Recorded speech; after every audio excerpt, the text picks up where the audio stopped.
Hello, good morning and welcome to Visit Fylde Coast. And it's an absolutely beautiful Thursday morning, which of course means it's digger day. So I've come down to Westway, which you can tell by the blades of grass. So it's all very quiet down here at the moment. I'm on Balfour Beatty duty today. Look, I've got my Balfour Beatty jacket on. So I thought I would take you for a look to see what the team are doing down on the seafront. Should have looked at the tide table first. The tide's in, so this will be a very, very quick look. But I thought we'd just have a little look at the Russell scheme while we're here. So that'd be interesting. So don't forget, make sure that you've subscribed. Make sure that you've hit the little bell for notifications and give this video a like as well. Lots more where this one came from. Let's go and take a look, shall we? That's my camera just about zoomed in as far as it will go. So that's obviously Blackpool Tower and the Norbrack. Yes, it's the Norbrack. And a flock of starlings all sitting on the seawall. So we're used to seeing this view. I'm just holding on to my camera as tightly as I can, because I'm on pretty much maximum zoom, which you'll realise as I swoop back into where we should be. And we're used to being at the other side of this building, which of course is Russell School, on Cleveley's Beach, but this morning we're on the north side of it. This is all Russell School land and kind of a floodplain, so if the water were to come over, this would all absorb the waves and the sea. And it does actually get quite boggy when it's been raining. So we're on the north side of Russell School. And you might remember back in the day there used to be my little cabin down there, pretty much where the gate is, where I used to sit on a Thursday morning telling people all about the Russell Coastal Defence Scheme, which is all finished, completed, tidied up and looking rather gorgeous, I have to say. So this is the little car park at the end of Westway, so you can park here free of charge if you can get on it, because it's usually packed. And this is Larkholme Grasslands as you walk along here. Excuse me. So there's a different mowing regime here. There's an overflow channel which takes excess water if any waves come over the top, and a different mowing regime. So you can see next to the highway it's mowed and ordinary grass, and then beyond that it's just left to nature, it's just left to wild plants. And it's absolutely beautiful at this time of year because it's full of wildflowers and all the bees and butterflies and things that it attracts. There's a little white one here, look, performing for us. That looks like a little cabbage white.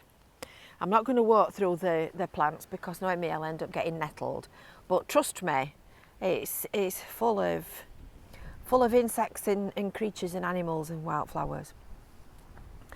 And loads of birds as well. Look at the little birds dipping and diving.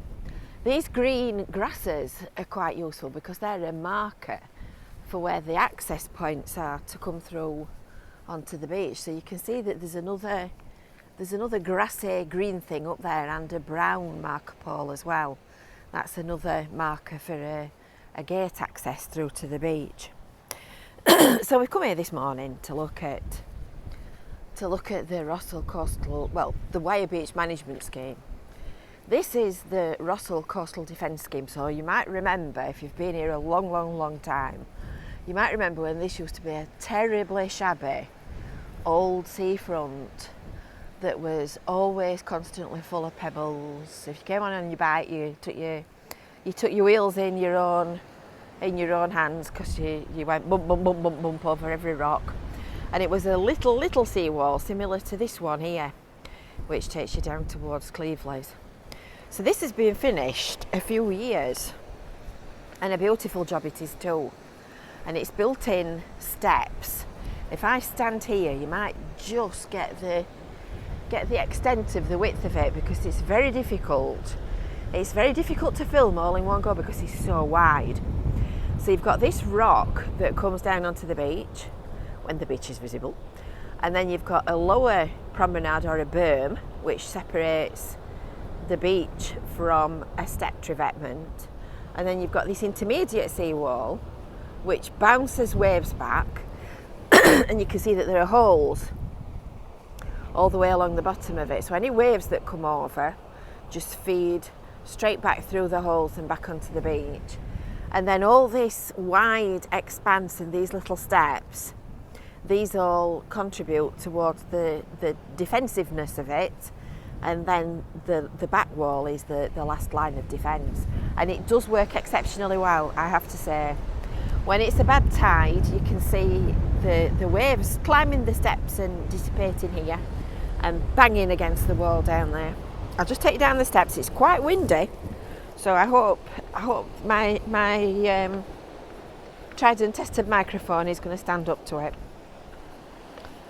And there's the lovely beach, and that pole in front of us, you're probably wondering what that is, with the green thing on top, that's a groin marker. So that indicates where the end of a rock groin is that extends from here where we're standing across to the end of the pole. So if you were in a little boat or a jet ski or something like that, you won't drive straight into the rocks. In fact, you can just see some rocks there, look, as they're breaking the crest of the wave. What a lovely morning. Anyway, what I've come to show you, and not realising that the tide was in, is that they've started working, the Wire Beach Management Project has started to join the job up. So there's another pile of rocks that you can see on the beach in front of us, just up here.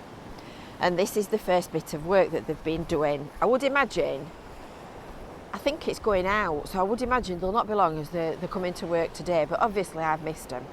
It's only sort of 8:30 as I'm filming this. So this is what they're doing next.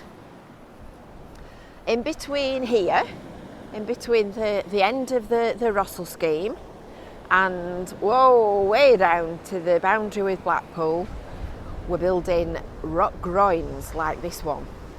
So these groins will stabilise the beach and keep beach levels high, which is a good sea defence. And that stops big waves from forming so that you don't get overtopping and you don't get flooding.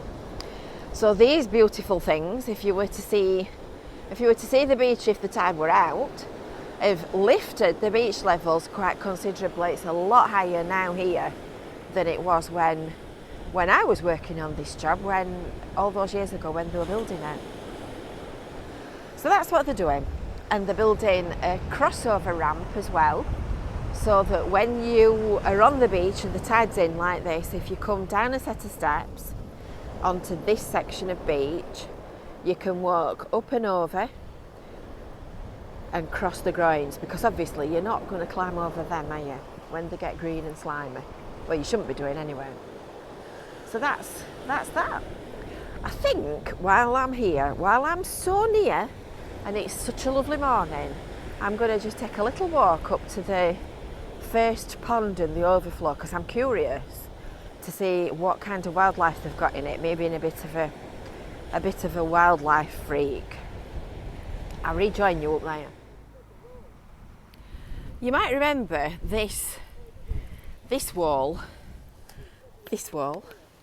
being an ugly old thing that was always known locally as the Baling Wall. It was a right mess. Tall, grey, filthy, ugly. And down here there's an overflow channel known as a meandering swell.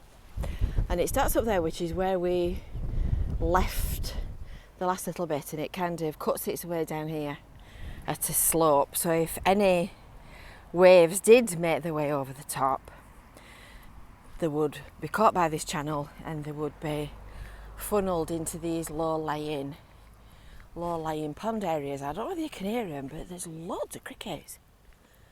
I think it might be a little bit indistinct for you to pick up, but I always used to be amazed at how many crickets there were around that little cabin I used to sit in.